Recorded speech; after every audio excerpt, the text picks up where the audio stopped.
Აი გამარჯობათ ყველას მოგესალმებით. დიდება ღმერთს და მშვიდობა გქონდეს ყველას. ესე იგი, უყურებ სიტუაციას და ერთი ანეკდოტი მახსენდება რა. ჯოჯოხეთში მოხდება კაც მოკლედ და ეშმაკმა ეს ერთ-ერთმა სხვათა შორის მამაო მომიყვა ეს ანეკდოტი. ეშმაკმა უნდა დაათვალიერებინოს სხვადასხვა სამყოფელები, ვინც ad არის მოთავსებული თავისი რელიგიის და რელიგიის მიხედვით და აქეთ კათოლიკეები არიანო, აქეთ მუსლიმანები არიან, აქეთ ბუდისტები, აქეთ იაღვეველები და ერთ ადგილზე მივლენ, იქ უნდა და იქ ეშმაკი ეუნება ამ კაცს და აქ ჩუმად გავიაროთ, მართლმადიდებლები არიანო, თორე რო დაგვინახონო, მერე აყვირდებიან. მაგათ თავიანთი თავები სულ ყოველთვის მართალი ხალხი გონიათ. არა და კარგად იციან, სადაც ზიან. მოკლედ, აი ესეთი რაღაცა ხდება საქართველოში, ჩვენს ქვეყანაში. ომი კარზე არის მომდგარი. ომი. წანისის ომი კარზე არის მომდგარი. ხალხი სანთლით არის საძებარი, მეომარი ჯარისკაცები, მეომრები ჯარისკაცები, სანთლით საძებარი ხალხია. ერთმანეთს რო შეფიცონ ერთმანეთს და ომის წინ მიუხედავად იმისა, რომ ჩვენ უნდა გვყავდეს კარგი მებრძოლები, 300 არაგველები, ერეკლეს შეფიცულები და ყველა ომის წინადღისით ჩვენ ქართველები ერთმანეთს ხანჯლებს ურტყავთ, გულში ურტყავთ ხანჯლებს და ისეთი რამე მე პირადად ისეთი განცდა მეუფლება, რომ მე უნდა ვიყო ამ ომში პირველი. მე უნდა ვიყო ომის ორგანიზატორი. მე, ანუ რაღაცა ესეთი რაღაც მეუფლება. ბიჭო, იყავი შენ? ვინმე რამეს კი არ გიშლის. შენ უნდა იყო, კი, შენ უნდა იყო, მაგრამ სხვებს ხანჯალს რატო უთქვათ, კაცო? რატო აყენებთ საქმეს ისე, რატო ვაკეთებთ, რომ იმომში ჯარის აღარ შეიკრიბოს. მე აი მარტივი შეკითხვა მაქვს, რატო კეთდება მასე სიტუაცია, ხო?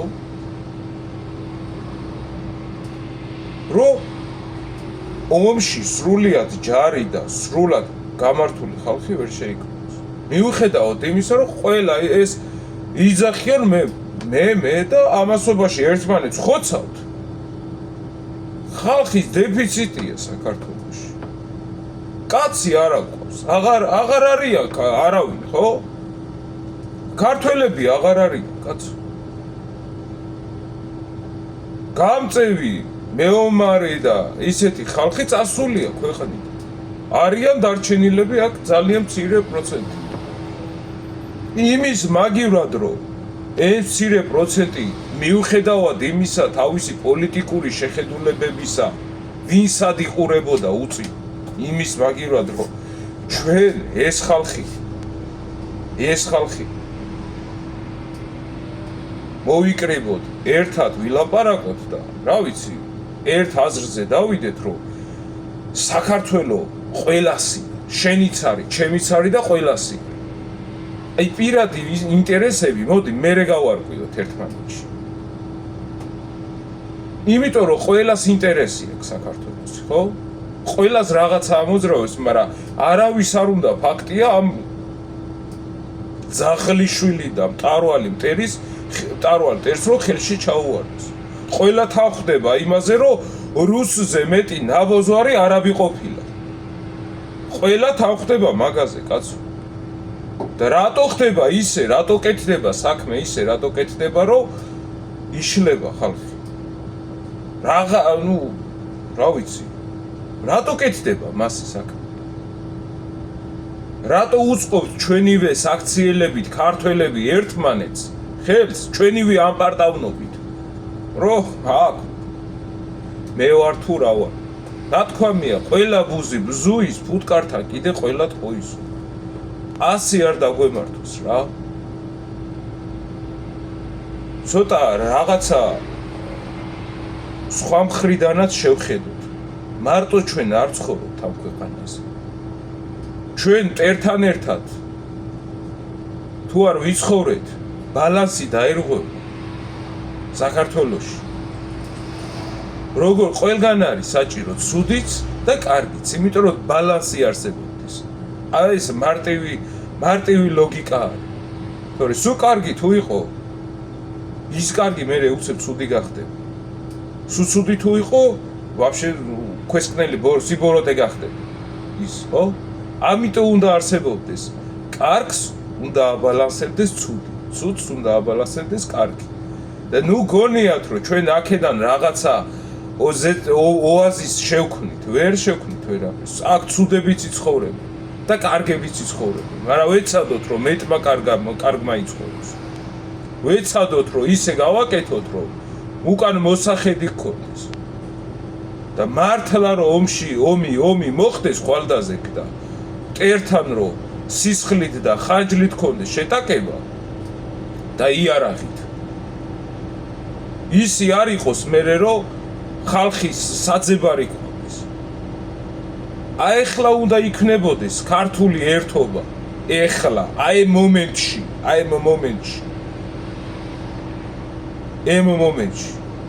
ესე იგი იმდენად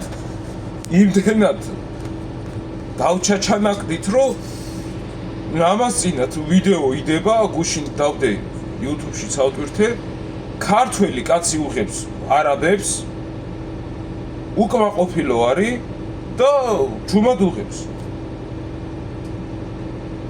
რა ვიცი აბა ხო ვართ ქართველები რატო არ გადავრეკეთ ერთი მეორეში და მე ვსულიყავით გაგვერკვი ამ არაბებს რა დედის ტყნა უნდათ ერთი კაი ერთი შეიძლება ვერ მივიდეს იმიტომ რომ იქ 30 არაბი იყო მაგრამ ხო არსებობს ტელეფონი გადაგვერეკა გადმოგვერეკა იმიტომ რომ დასარეკი პირი აღარ ის სხვა პოლიტიკური შეხედულების ტიპია მაგრამ ეს აწუხებს და კარგად იცის რომ იქ რო თავისიანებთან რო დარეკოს შეიძლება ისინი არ გამოყვნენ მაგრამ იმან იცი ვისთან უნდა დარეკოს ვინც გამოყვება და ის ვინც გამოყვება ის თავისი პოლიტიკური შესახედაობის არ არის და შესაბამისად ვეღარ ეკავს ვერსად და ამას ვიდეოთი გადაიხებს და გაივლის ხორჩი და დააწერს აქ როგორ ცხოვრობთ უიდედა